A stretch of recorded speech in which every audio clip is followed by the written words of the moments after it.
Hindi naging hindrance yun para sa kanya to still commit sa Panginoong Diyos kahit yung situation niya, nandito siya sa darkest moment of his life. Actually, nakulong si Paul hindi dahil may kasalanan siya. Nakulong si Paul kasi dinapamahagi niya yung salita ng Panginoong Diyos. And that cost him a lot, mga kapatid. Sa loob ng kulungan, mahirap. Di ba? Sa loob ng kulungan, alam natin yung mararanasan natin. And alam natin yung pakiramdam kapag wala kang kalayaan. Kapag wala kang freedom to do yung mga bagay na dati mong nagagawa, ngayon hindi mo na magawa. Kasi nakakulong ka. And the same thing with Paul, mga kapatid, sometimes ganun din tayo. Merong gustong ipagawa yung Panginoong Diyos sa'yo. May nire-require siya sa'yo.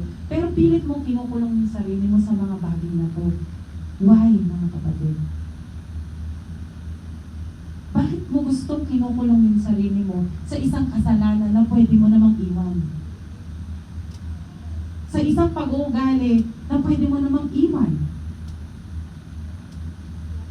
Sa isang bagay na inire-require sa'yo ng Panginoong Diyos, natanggalin mo sa buhay mo kasi hindi makakabuti sa iyong anak. Pero bakit minsan ang hirap-hirap sa atin? But Paul, sa umagang ito, as we read yung ating first reading, nakita natin sa buhay niya. May tatlong karakter dito, mga kapatid. First, si Paul na sumulat nitong book ng Philemon.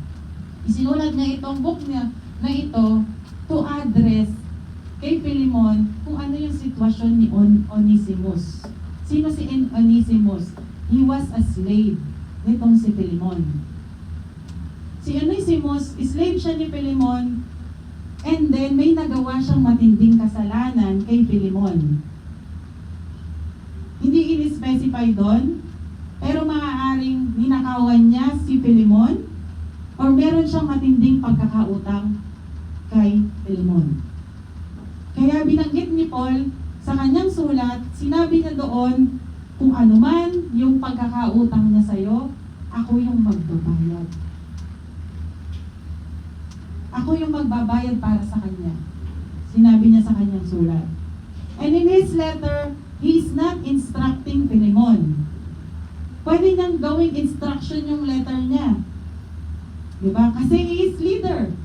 Leader siya ni Philemon eh. Nakilala ni Philemon si Panginoong Jesus. Nakilala niya sa pamamagitan ng buhay ni Paul. So in short, leader siya ni Philemon. Pwede siyang